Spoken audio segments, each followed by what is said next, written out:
Mga kasayan, maglalagay ka ba ng double contact signal light na katulad nito? Yan siya kasayan ha. Double contact signal light.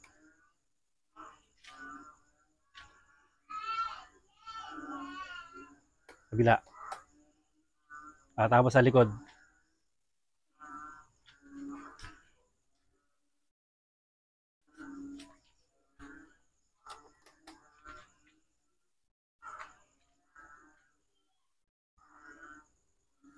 Tapos kahit nakapatay.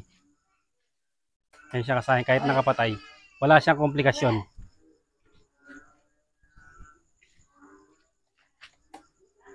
Dito sa harap. Kahit nakapatay siya kasayan, walang komplikasyon. Kahit magpreno tayo, hindi siya hindi sumasabay yung park light natin. Ganito gawin nyo kasayan para sigurado Kasi ito, wala tong mga diode, pero okay siya. Ngayon kasi mga lumalabas na double contact, medyo masela na. Ito siya kasayan. Ganito yung gagawin nyo para sigurado Alisin nyo lang yung yung dating bulb. Ito lang gagawin nyo para sigurado Tapos, pasok nyo to. Hindi makakapasok puputulin nyo pag may ganito. Kung isa na lang sample natin. Dati kahit walang diode to okay na okay Ngayon, kailangan may diode pa. So, ayan Papasok nyo rin siya rito sa may dadaanan ng signal light. Sa may dadaanan ng signal light, dun din dadaan yung wire.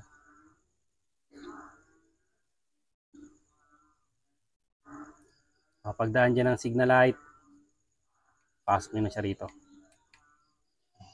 Tapos saktong-sakto yan saktong-sakto sa pag tinakpa yan. Okay na okay siya. Tapos ito, ganito na kagad yung gagawin nyo Iba na kasi yung mga ngayon, mga park light signal light.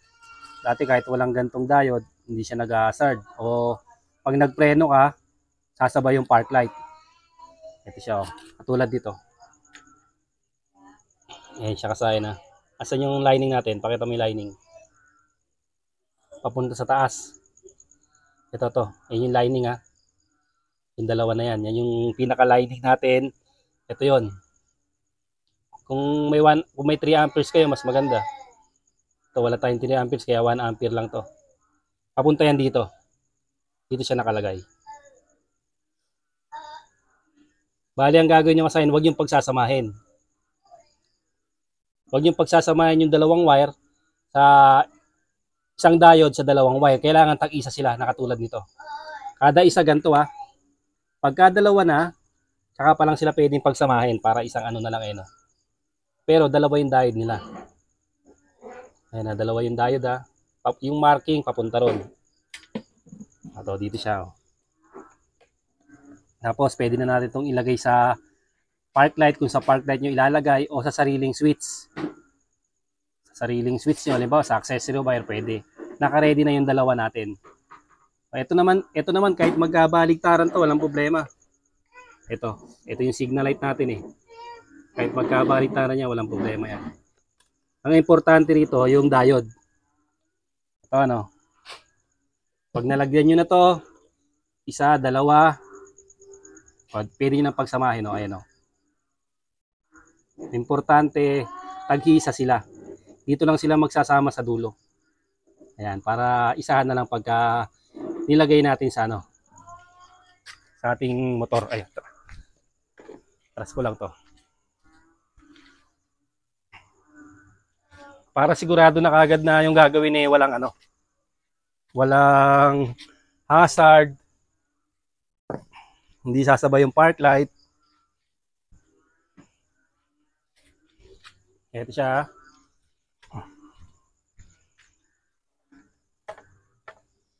Ito,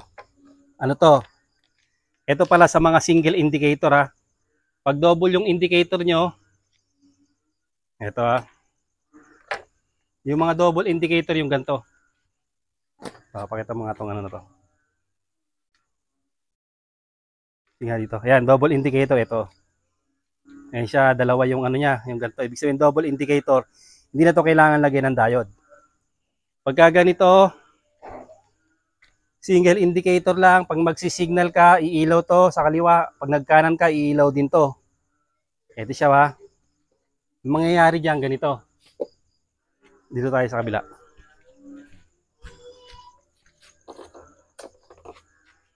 Ito siya kasayan ha.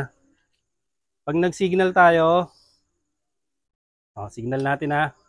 Siya ang ilaw sa kaliwa. Pag nag-signal tayo sa kanan, siya pa rin ang iilaw. Pag nag-hazard tayo, iilaw siya kasi meron na siyang diode. Okay, balik tayo rito. Yun yung unang gagawin natin. Magda-diode din tayo ha.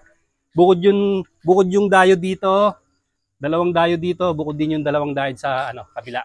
O ganito naman yung gagawin nyo ha. Ito yung dating wire niyan. Kahit anong motor to po pwede. Diba?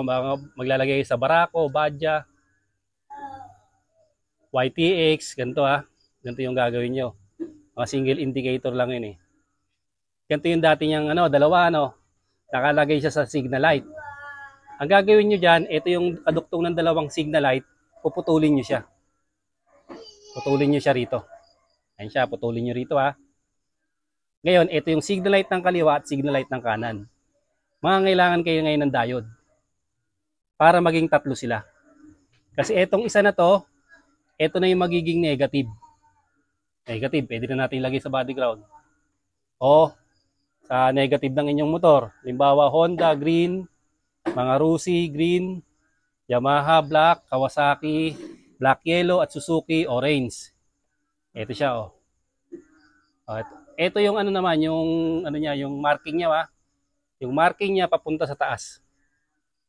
Papunta sa taas ha. Papunta sa taas yung marking. Tapos sa dalawang diode na to, yung pinutol na left and right ng signal light, ilalagay natin. Pansinin niyo ha. Ito pupunta yun ha. Kaya siya naging tatlo kasi gawa ng diode. Dati ganito lang siya, dalawa lang. Dahil nilagyan natin ng dalawang diode, magkakaroon na ngayon ng ground. Nakahiwalay na yung ground. Pag nakahiwalay na yung ground, ibig sabihin, okay na rin yung indicator natin. Pag nag-hazard tayo, sasabay na rin yung ating ating indicator. Kaya ito yung unang gagawin niyo, unang diode to ha. Ito sigurado to, walang magiging palya sa gagawin niyo. Yung marking ng diode papunta sa taas. Pag pinutol niyo to kasi, pinutol niyo magiging apat siya. Dalawa sa baba at dalawa sa taas. Etong isa na to, iwalay nyo na, i-ground nyo na. Para maging dalawa ulit to, ayan, gawa ng diode. Tingnan nyo, ganyan lang siya. Ganyan lang ang gagawin. Ulitin nyo lang pag hindi nyo maintindihan. Basta importante yung diode, yung marking niya papunta sa taas. Para siya, ma-block niya. Ayan siya. Ayan siya ha. Tapos, yung signal light, eto siya. Ito yung signal light natin.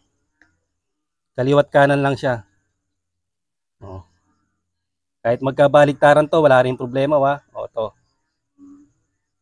Basta mailagay natin. Ang kaliwa ay orange. Tapos ground. Tapos ito kanan. Honda yung natin, tsaka mga Rusi.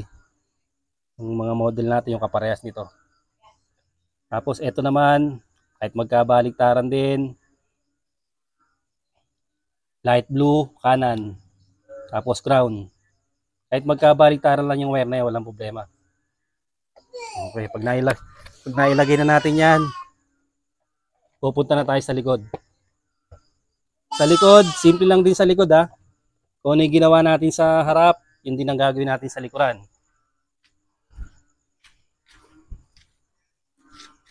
Ito siya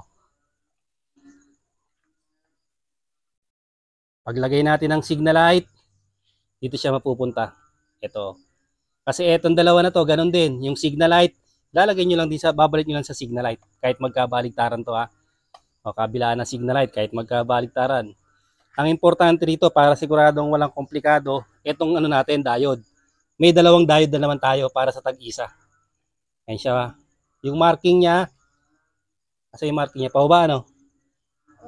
Ayan, pababa yung marking, ha. Ayan, papunta rin dito sa, ano, sa double contact yung, ano, marking nga, ito. Ayun, yung marking. Ito yung marking. Ayan, yung gray. Tsaka, ayan, ha.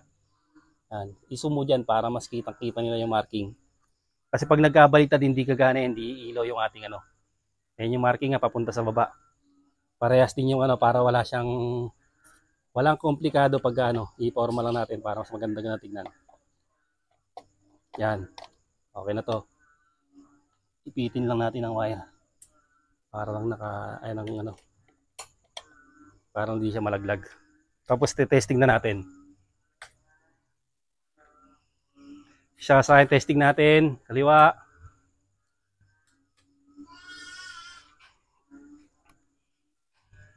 Tapos kanan. Yan siya. Tapos magbe-brake tayo, preno tayo. Pansinin niyo. Pag nag-brake tayo, ayan o. Tapos hindi sumasabay yung ating, ano, ha. Walang sumasabay na, ano, na park light pagka nagbe-brake tayo. Okay na okay. Yun ang kailangan yung mga diode na yun para walang komplikasyon yung gagawin natin. Tamang-tama kahit anong motor. Tapos apit mo dito. Tapos lalagay na natin yung, ano, park light, signal light.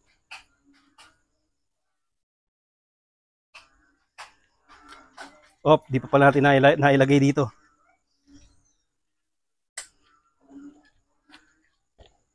Yung park light, signal light. Kung maglalagay kayo ng, ano, ng switch, sa switch nyo lang ilalagay. Tapos accessory wire. Para mas maganda kung may relay, para pwede rin naman na walang relay. Pero mas maganda kung may relay para iwas kurap. Ito pala natin lalagay yung para sa park light. Signal light pala yung nalagay natin. Ito siya, oh. Ayan siya, ha. Ayun.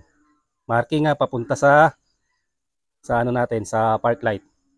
Tapos isasama ko lang sa, ano, yan, sa kulay yellow. Ngayon, kung halimbawa na maglalagay ka ng switch, lagay mo to sa isang ano ng switch. Isang wire ng switch, tapos yung isa sa accessory wire. Ito, sasama ko lang siya sa, ano, park light, headlight, tail light.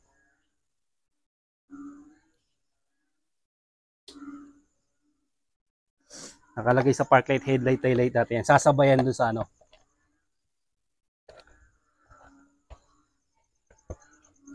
Para sigurado pag ganito ginawa nyo, perfect na magagawa nyo ng perfect. Wala siyang, ano,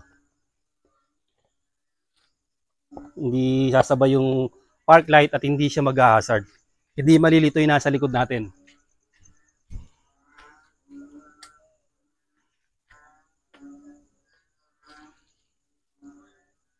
Tutok mga dito. Saka na natin lalagyan ng, ano, yan, ng switch. Muna siya, ba. Lalagay sa switch. Ayun siya kasayan, ha. Dito, naglagay din ako ng park light na blue. Yan, may eagle eye din sa loob. Yan, naka-park light yan. Doon din sa pinaglalagyan ng park light, brake light, pero wala siyang diode. Yan siya kasayan, ha. Yung kanina, okay sa walang, ano, sa nakapatay yung ilaw. Pag nagpreno tayo, yan.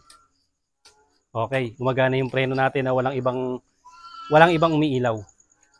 Tapos signal light na tayo.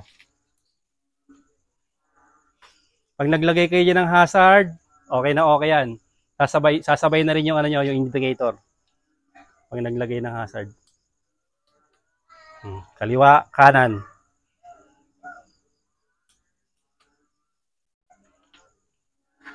Tapos, ayan yung headlight, oh. Magkakasama yan.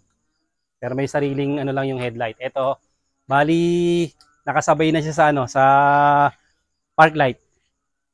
Nakasabay na sa park light yung, ano, natin, kaya isa lang. Pag pinatay yung, ano, park light, ito yun, wala pa tayong switch, eh. Ganun kasaya na, lagyan nyo na kagad ng diode para wala na maging problema. Para wala siyang komplikasyon. Patay man yung ilaw o buhay, okay yung magiging signal light, walang magiging problema. Hindi rin malilito yung nasa likuran nyo kasi hindi siya mag-hazard. At hindi rin iilo yung, ano, yung dashboard o yung mga park light Hanggang dito na lang mga kasayan. Salamat sa panonood.